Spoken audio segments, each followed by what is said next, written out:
paradoxal. Oui, on veut aller vers 20% de la SAU, parce qu'il faut développer pour toutes les bonnes raisons que vous savez, professionnelles, protection de l'environnement, de nos santé. On n'a pas parlé des méfaits de l'agriculture sur nos santé, mais vous les connaissez tous. Moi, je les vis dramatiquement au quotidien chez moi et comme ailleurs. Le nombre de cancers du cerveau, par exemple, chez les jeunes adultes, souvent fils d'agriculteurs, c'est absolument tragique. On ne peut pas développer ça, c'est pas tellement intéressant. Donc, cette auto-injonction, comment développer, aller à 20%, fournir de la bio à Villeurbanne, fournir de la bio à Pontoise, fournir de la bio dans les quartiers de Marseille, tout en ne dévoyant pas nos valeurs, développer sans pervertir. C'est pas si simple et on soit très modeste là-dessus. Donc, ce qu'on peut imaginer, après, c'est le développement des questions un petit peu économiques. J'ai envie de vous dire qu'on parle toujours de socio-économie. D'ailleurs, économique et sociale, et maintenant ils ont rajouté environnemental, mais ça a été long.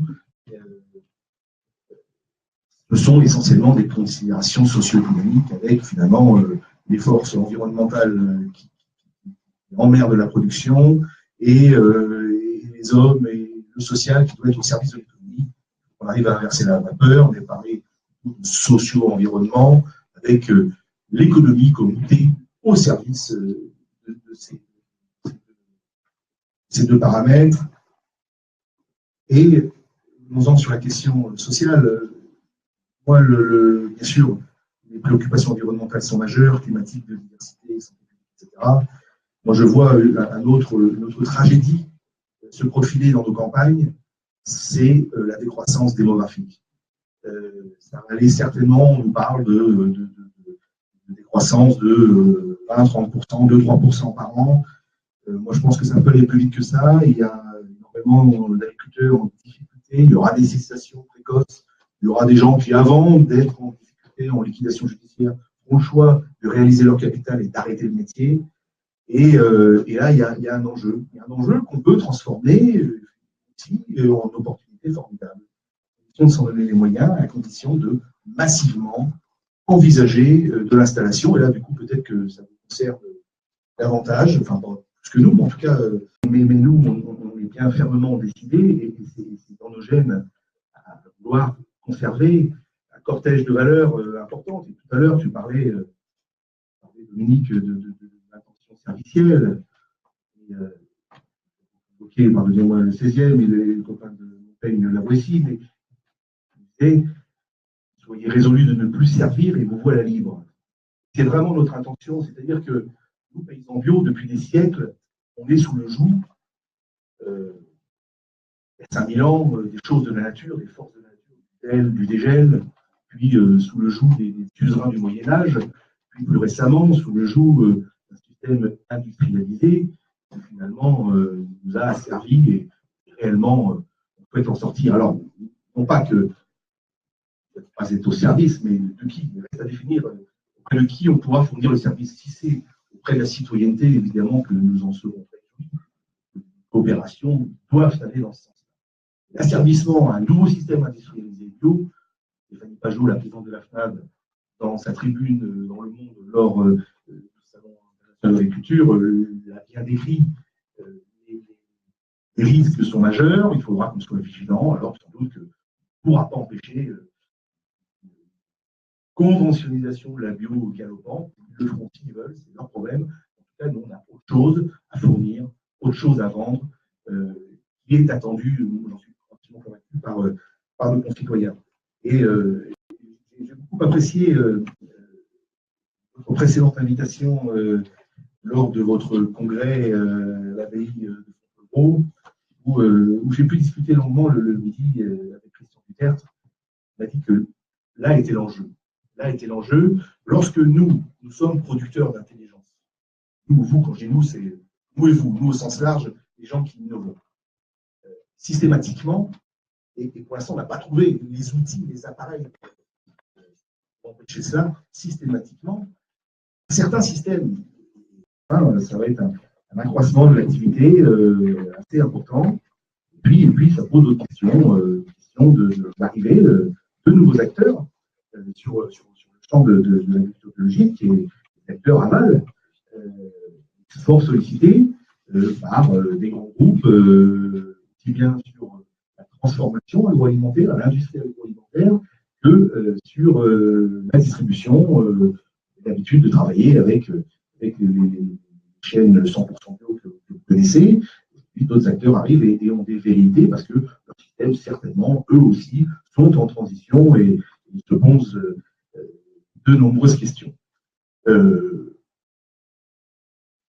Face à ça, qu'est-ce qu'on peut dire? Eh bien, ça pose un certain nombre d'inquiétudes, évidemment. On nous dit il faut vous moderniser, il faut passer par la numérisation, par l'informatisation, y compris dans nos métiers. On ne cesse de vouloir nous vendre la numérisation pour nos tracteurs, pour faire de l'assistance de minage, etc.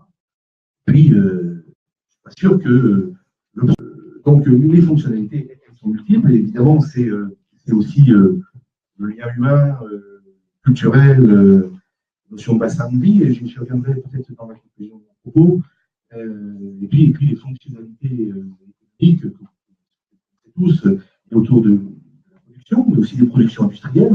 On a un site pilote, par exemple, du côté de Toulouse, qui nous dit, nous, on veut préserver l'eau, parce qu'on fabrique des composants pour l'aéronautique, et ces composants, il faut qu'ils soient de l'eau d'une pureté absolue. Donc, il faut que l'agriculture, oui, les liens qu'on peut faire, les fonctionnalités multiples qu'il peut y avoir et les interactions entre des systèmes industriels qu'on n'imagine pas. Mais c'est la question de la mobilité, c'est la question des énergies et évidemment la question de l'alimentation qui nous préoccupe aujourd'hui. Alors, ces dernières années, on a été un petit peu percuté parce que qui gère tout ça, qui gère le territoire, qui est à la manœuvre, qui est chef d'orchestre, qui écrit la partition de ce que doit être un territoire. Et les choses, vous le savez, ont pas mal changé ces 3-4 dernières années, avec ce troisième acte de décentralisation. Finalement, on fait passer une organisation de notre pays, un système communal, départemental, État, à un nouveau système qui est intercommunal, grande région, Europe. En tout cas, c'est ce qui est très prévu dans la loi MAPTAM, la compétence Gemapi, par exemple, ce qui était prévu dans la loi NOTRe. Bon, là, je ne sais pas trop où on en est, parce qu'il semblerait qu'il y ait un petit retour avec une reprise en main de l'État. Les départements qui peuvent disparaître nous disent fonction. Donc, tout ça, c'est pas toujours très clair. Ceci dit, les schémas directeurs régionaux sont sortis. Bon, je pense qu'on peut, dans nos considérations de développement de nos réseaux, s'appuyer dessus, bien concernant le schéma de CRDEI, là, le schéma de développement économique et d'innovation, que le SRADET, le schéma directeur d'égalité des territoires et de développement durable.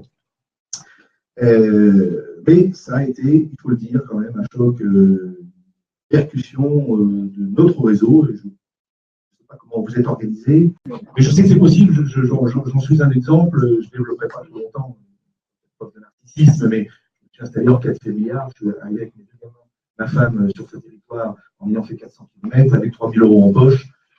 Et puis, j'ai sur une ferme de 120 hectares.